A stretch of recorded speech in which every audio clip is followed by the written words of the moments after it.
questionnaire, come to me and give you a questionnaire to fill out if you're taking the course or auditing it. The handouts this time are homework assignment set 1, and that'll be due next Thursday. And also comments on random numbers. Now, as you know, we asked 2 questions on the questionnaire. One is to pick a random number, and the best response there was, "This question is ridiculous." Yeah, we all know you can't choose a number uniformly at random on the real line.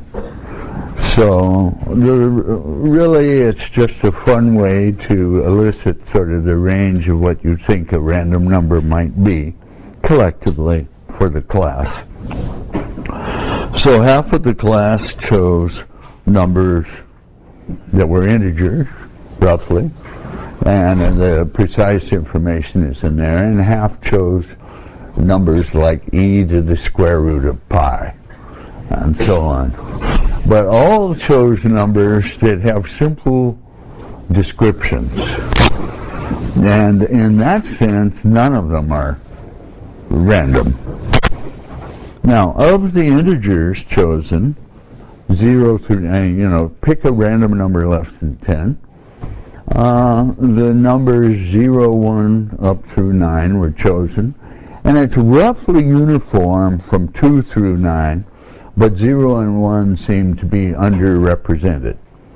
Now, if we had time, we could do a chi-square goodness of fit test to see the extent to which the empirical distribution, that is the histogram generated by the class, was consistent with the hypothesis that the numbers were independent, identically distributed, drawn according to a uniform distribution. And probably it would pass, although I'm a little worried of underrepresentation of zeros and ones. So, see, a lot of people would infer, if you say, pick a random number less than 10, since 10 is an integer, that really what is meant is that was just a sloppy way of saying pick an integer 0 through 9, and random is street talk for uniformly distributed.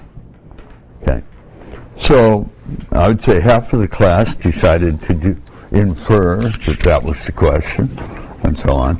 And you get to see the exact distribution of what the class chose.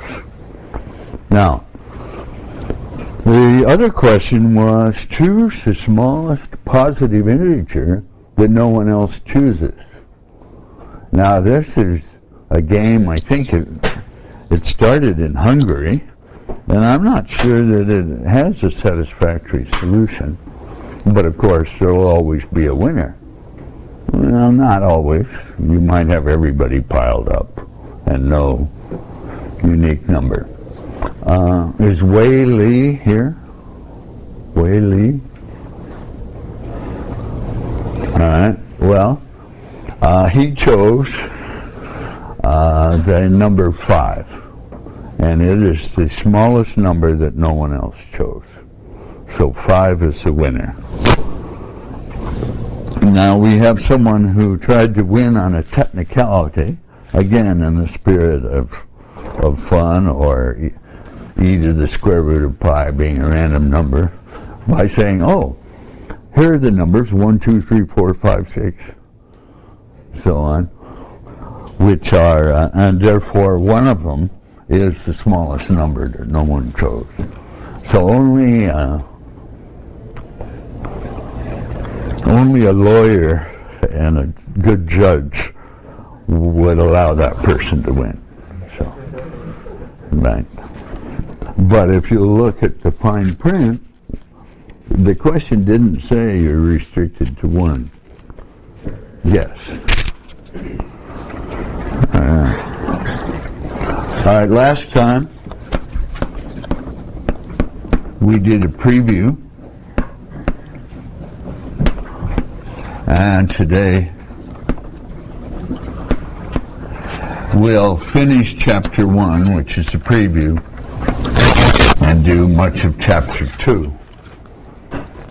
which are the basic definitions. And so the definitions will be of I, H, D, and chain rules for them, and the Venn diagram.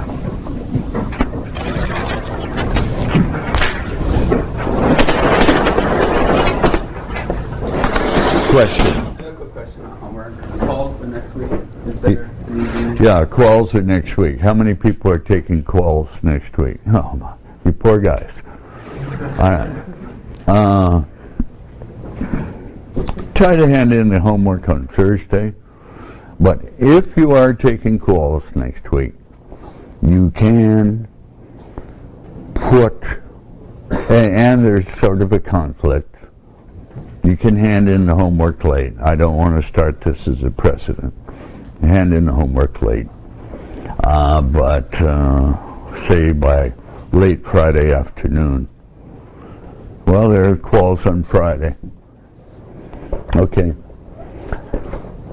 Just contact us directly by email, and you'll put on the homework that you hand in that it's quals conflict, and you can hand it in late, but it must be in by Monday around noon, because that's when we're going to do all the grading and try to hand the graded homework back on Tuesday. Yeah.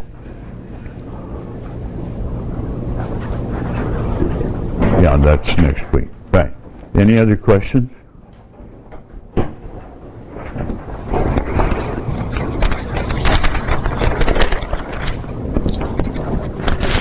Okay, let's have some more on the preview.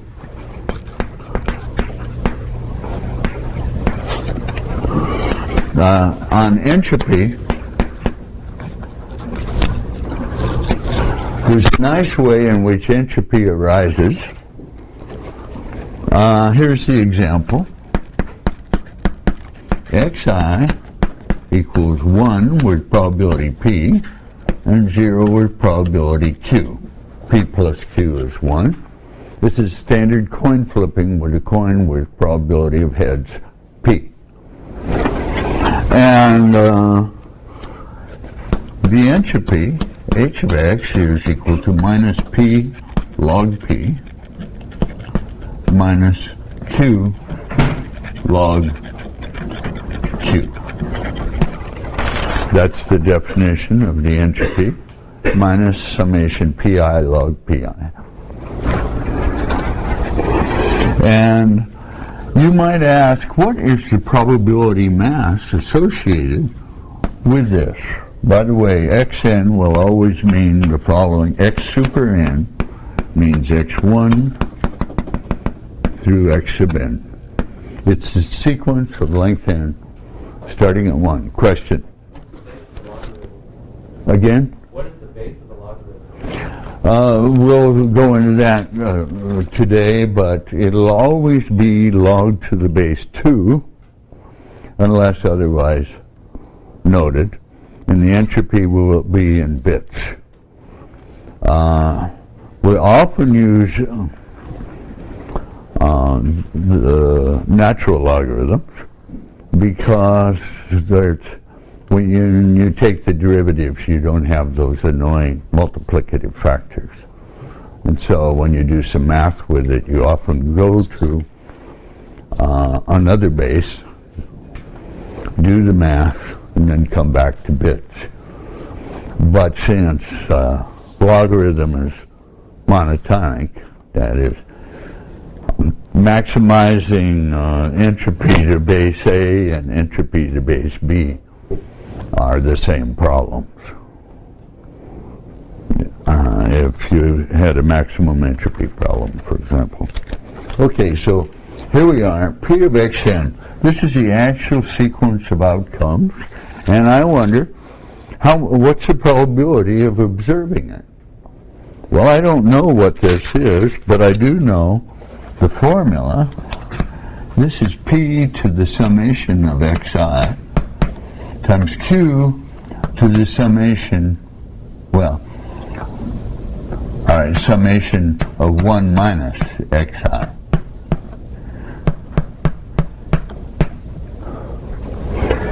In fact, it's P to the number of ones, and so now I'll put roughly equal P to the NP, because that's the number of ones you'll see, Q to the NQ.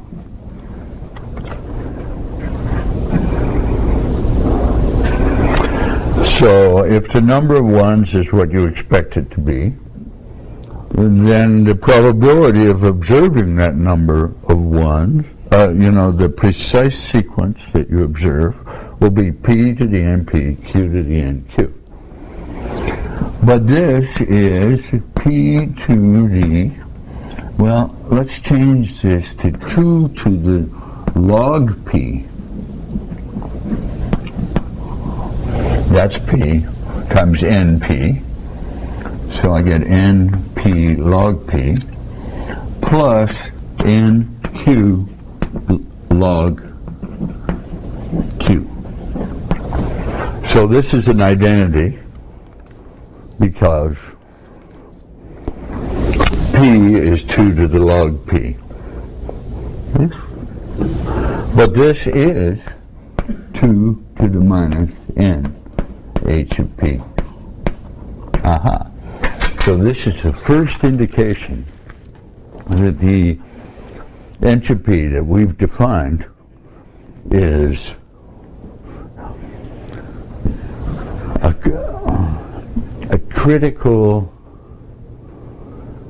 yields a critical observation about the experiment that you might perform.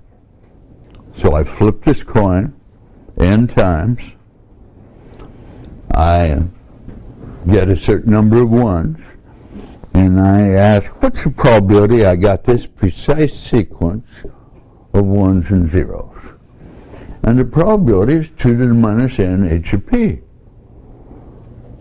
Well, there's nothing random about that. In other words, it says with extremely high probability, the probability mass of the sequence is 2 to the minus n H of P. In short, everything that you're likely to see is equally probable. They all have probability 2 to the minus n H of P. And the general picture would be this. Here's all 2 to the n sequences, and here's a set of sequences, all of which are roughly equally probable. And so the number in here is 2 to the n H. So with high probability, I fall into this class of 2 to the n H sequences, all of which are equally probable. Therefore, the data comparison is easy. I just say, oh, I'm going to ignore things that are unlikely to occur, and I will enumerate these, and it takes NH bits to tell you which one actually did occur. And the generalization of this, taking logs and so on, is minus 1 over n log P of x super n converges to H. And this is called the Shannon-McMillan-Bryman theorem, and it's true for all ergodic processes, not just independent identically distributed processes, but so-called ergodic ones. And more about that at the appropriate time. And so it says that almost everything is almost equally probable. And that's very nice. Take a look at the ocean, for example. I'm going to look at a square mile of the ocean. And it looks like that. And I assume it's stationary, which is to say a storm isn't